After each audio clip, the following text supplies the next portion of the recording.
Terry Taylor, head of talent relations in TNA, had neck surgery to fuse his C5, C6, C7 vertebrae and will need surgery down the line to fuse his C4. Says one veteran, if Taylor's having all of this surgery and he wasn't known as a big bum taker compared to today's wrestlers, what does that say to the quality of someone's life like Sabu is going to have when he's Taylor's age, like 50? There's a follow-on. Larry Zbyszko was interviewed this month as well. When asked whether he watched the WWE Hall of Fame induction ceremony to see Vern Gagne inducted, Larry told the In Your Head show that he wouldn't donate 1 penny to WWE. Lost on Zbyszko was there for free. Zbyszko said he's also excited about the wrestlers in the X Division, but he would be surprised to see the wrestlers make it past the age of 40 in the business. AJ Styles age 46, just on WrestleMania. So when you look at, let's focus in particularly on the X Division wrestlers here right now in 2006.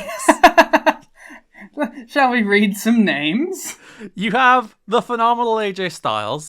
Still wrestling. He is humongous. You have AEW World Champion, the Samoan Submission Machine Samoa Joe. To my knowledge, still wrestling. You have Chris Sabin and Alex Shelley. Still wrestling, about to get the biggest deals of their careers. You have Jay Lethal. Very much, well, not really still wrestling, but has been wrestling. Roderick Strong. A champion in a major pro wrestling company. Petey Williams. Backstage guy. But was wrestling to a perfectly good quality as of 3 years ago and is a choice to be backstage and not because he can't. Mm-hmm. Same with Sanjay, who did have a few more injuries, but still, I think, could probably have like a killer match on TV if he wanted to. Now, Garrett, shall I list some other names for you? Go for it. Chris Harris. Not going well for him. No. James Storm. He's doing stuff. Yeah. In a generous exists. sense of the term. Bobby Roode. The man, his neck and back are gone. It's all that X Division stuff he did. I don't know. The others are old, so it doesn't feel right to... I was just gonna go for the youngsters. But Abyss.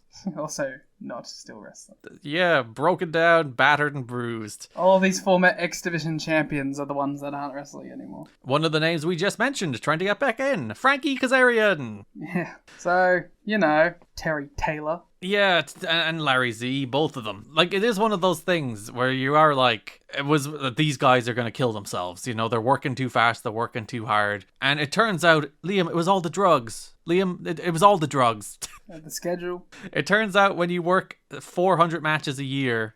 And do 700 lines. Yeah, and take a bunch of drugs, and then travel on the road, that's really bad for you. And you die in your 40s. And thankfully we don't do that anymore, and we haven't solved young wrestler deaths, but certainly we are a lot better than we were from the generation of Zbyszko and the generation of Terry Taylor. So, yeah, get fucked. Those guys are wrestling better at that age too than anyone of those other generations who are wrestling at the same ages. Yeah, Chris Sabin is still a marvel, and he has no knees. Yeah.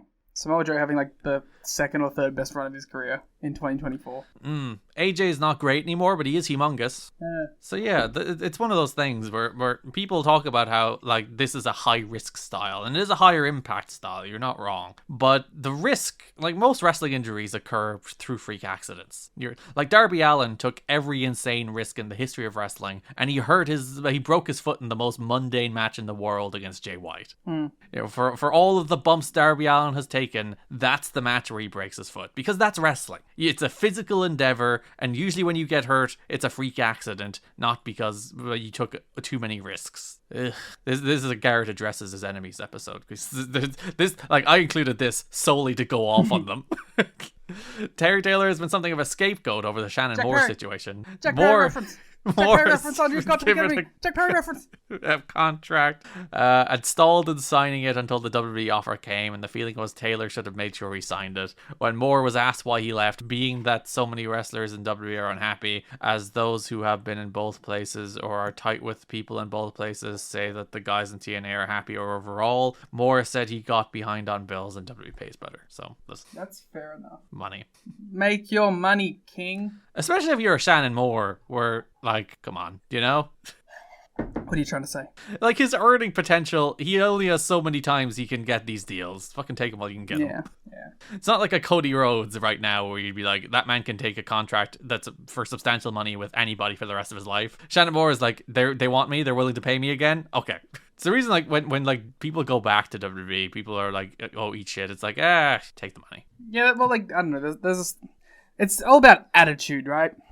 Again, high horse. If you spent the whole time whining and complaining about how you're being booked and then you re-sign on the dotted line, eat shit. Yeah, high horse, Liam. But also, I don't know, you gotta pay your bills. But then shut the fuck up. Like, I have no problem with any, like, WWE wrestler who's, like, quiet and just does their job and doesn't complain about it. But, like, it's when you constantly, like, whine. Which, to be fair, they have stopped doing as much.